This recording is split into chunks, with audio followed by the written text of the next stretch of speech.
It's not controversial to say that Supernatural is one of the defining shows of the 2000s, and the adventures of Sam and Dean were held in high regard for a long time. But the series wasn't built on the back of the Winchester Brothers alone. The beginning of Supernatural had an extremely spooky tone set up by the creatures of the night. In this video, we are going to talk about our 10 favorite monsters, creatures, and anything in between that dug their ways into our hearts while watching Supernatural. For this list, we are only going to be focusing on what we have reviewed for the channel, which is the first 8 seasons. Let's kick it off with number 10. They're hungry. Hungry for what? At first for everything, but then for Long Pig. Okay, so this is very much a villain of the week type of monster, but the creepy flesh-eating habits of the Rougarous are uncomfortable to say the least. These creatures start out as humans, but a genetic trait passed down eventually has them craving a lot of food randomly. After feeding so much, they start craving the meat of humans, or Long Pig as they say in the show. After eating human flesh, the main ways to kill them are with fire or with a demon-killing knife. In France, the description is very similar to a werewolf, but in Cajun legend, this monster prowls the swamps, having the head of a wolf or a dog and the body of a human. Fun fact, before they became the Pelicans, the New Orleans Hornets had the Rougarous as one of their 5 trademark names to pick from. Let's just say I'm surprised they stuck with the Pelicans.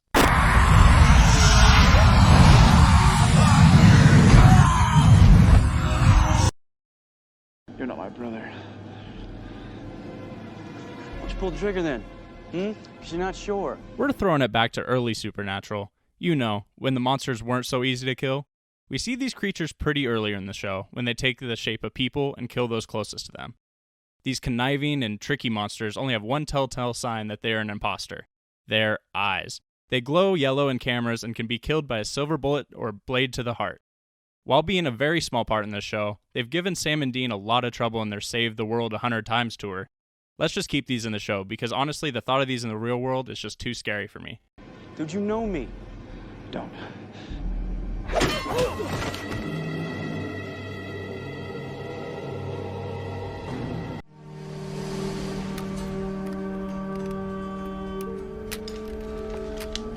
All right. You know the drill, Dane.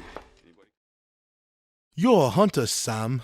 These Dementor-like creatures would have loved to get their hands on a young Harry and the gang, but thanks to great hunters, that never happened. All jokes aside, you definitely want to hide your kids when a streaker comes to town. These witch creatures prey on young children and look like something you'd expect to come out of your closet at night as a kid. In Supernatural lore, this type of creature gave young Sam and Dean a tough time as Dean was busy trying to be a kid, not so much a brother's keeper. When the older of the Winchester Brothers went to play some arcade games, the Striga strikes and attempts to wipe out young Sam before Dean and John can save him. So you can add almost killing a Winchester under the belt of this creature, even though like 7 creatures have killed a Winchester since the Striga first appeared. But that doesn't matter. This creature had a fun design and appears in a fantastic episode in the very beginning of the series. You could argue we are looking at this with rose-tinted glasses, but the atmosphere it brought with it was definitely worth some extra points to make it onto the list. Anyone else think it'd be funny if the Harry Potter universe existed within Supernatural? I'm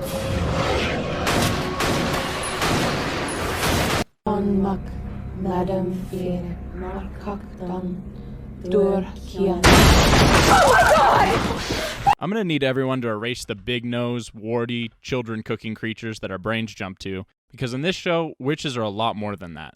Although they are just humans, the spells they cast can make them more powerful than just about any other living being on the planet. Usually they're out starting trouble or planting hex bags on their mortal enemies, but unlike some of the monsters in this show, they actually have a lot of depth and character a lot of the time. The Salem witch trials in the 1690s are usually what people seem to think about when applying witchcraft to real life. Over 200 people were accused of practicing witchcraft in the Massachusetts town, and 30 were sentenced to death after being found guilty. Maybe they should have done it in the show where the problem remains, and not in real life. You know, just a thought.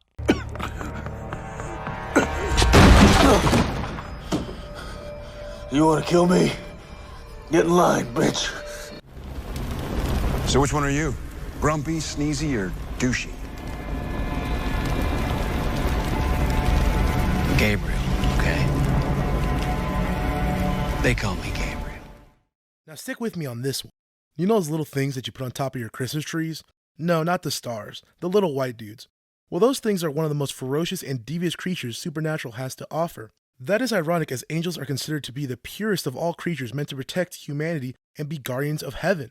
But in Supernatural, they are more like CEOs and owners of Fortune 500 companies, constantly trying to step on the neck of the little guys. In this case, all of humanity are the little guys. They're constantly on the search for more power or for things to go as they plan. Some angels are actually shown to be good, like Castiel in the early rendition of Anna, and others straight up deceptive like Uriel. This also includes archangels, which are the all-powerful bodyguards and warriors of the realm above. The coolest one, of course, being Michael, who plays a huge role in Season 5 as the alleged hero of the apocalypse. While the Bible and other media depict angels as dwarfs with wings on their back, in the supernatural universe, these guys aren't afraid to get their hands dirty and kill a few humans, demons, and anything in between. If only they didn't decide to be constant and recurring characters for 12 seasons of the show's run.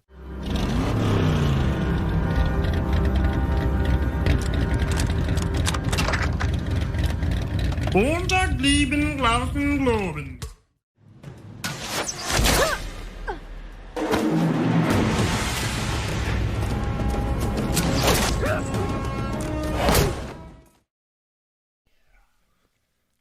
This supernatural creature's name is guaranteed to have hit your eardrums at least once in your life, especially if you have any interest in pop culture.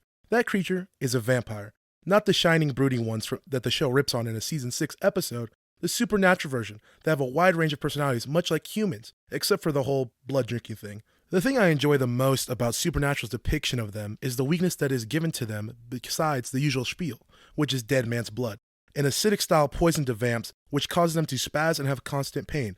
It's mainly used by hunters to torture them for information on the whereabouts of other vampires or the people captured by them.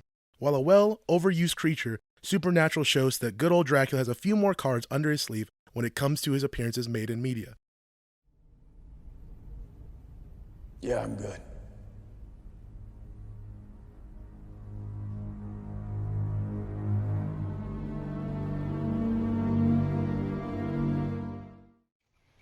Show your face, you bitch!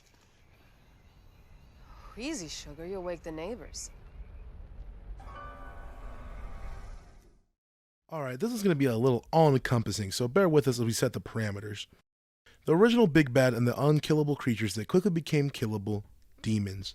Now you may ask, why would they even make this list? Well, why not?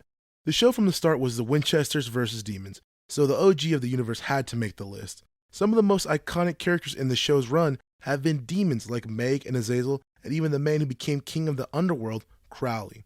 While they may have faded from being dreaded to being run-of-the-mill level 1 enemies, the run that they had was incredible and enjoyable. Not to mention that going away from classic depictions of demons being gigantic red monsters with horns who can breathe fire and whatever other stereotypical garbage to humans with colored eyes and super strength is a fun subversion of the other lore given to them. Speaking of the eyes, Supernatural does a very good job at showing the hierarchy of demons by their eye color. Those with white eyes like Lilith and Alistair are at the top of the food chain, while those with yellow eyes like Azazel are the top generals of the demon army. After that comes those with red eyes, who collect souls at the crossroads from those who are dumb enough to make a deal. Black-eyed demons are the lowest on the food chain and are just the mindless drones of hell. Although worthless at times, demons play arguably the biggest role of any of the supernatural beings listed. Plus, what would Sam drink if there were no demons around to slurp from?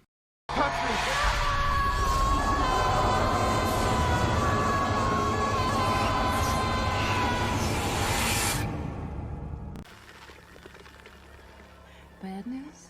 It'll kill you. But good news? At least you'll go fast. You know the American dream? White picket fence, spouse, kids, maybe even a pet? This could all be yours if you let a djinn feed on you. These creatures drain blood from humans slowly while trapping them in a dreamland where you're completely unaware that you're actually dying.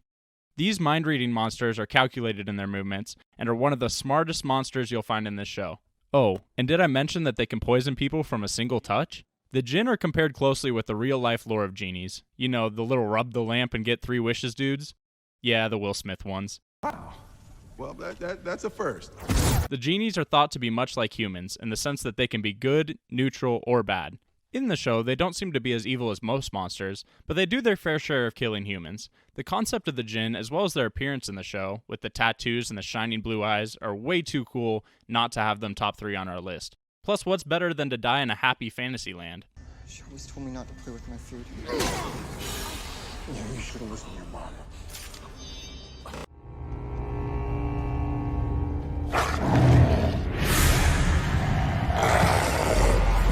So you're Crowley's bitch.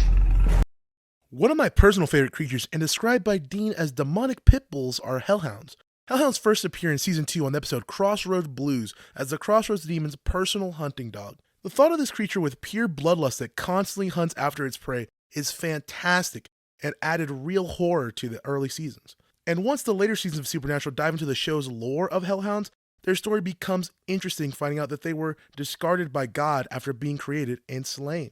Hellhounds appear in a lot of media, such as the many incarnations of Cerberus from Greek mythos, and they even appear in video games with their appearance in Call of Duty's Nazi Zombies game mode.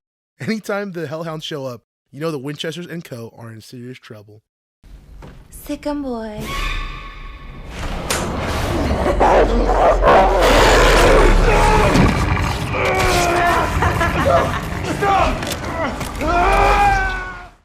Don't squirm. I need every last drop. Alright, listen. How could you not argue that these aren't the most badass monsters in the show? They have vampire teeth, they eat like werewolves, shapeshift, and possess. It's the best of every monster in the show.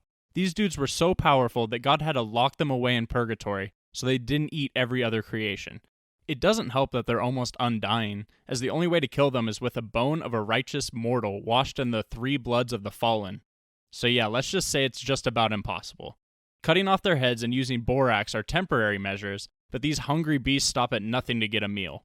In real life, Leviathans are mentioned in several books of the Hebrew Bible. In Christianity, it can be used as a visual image for Satan due to it endangering God's creatures by eating them, and his creations by using the immense waves in the ocean to cover the land. In the Old Testament, it appears as a multi-headed sea serpent, which is killed by God and is given as food to the Hebrews. Although they don't appear in the show as often as some of us may like, their time on screen is super cool, and a deeper meaning behind the show has them on the top of our list.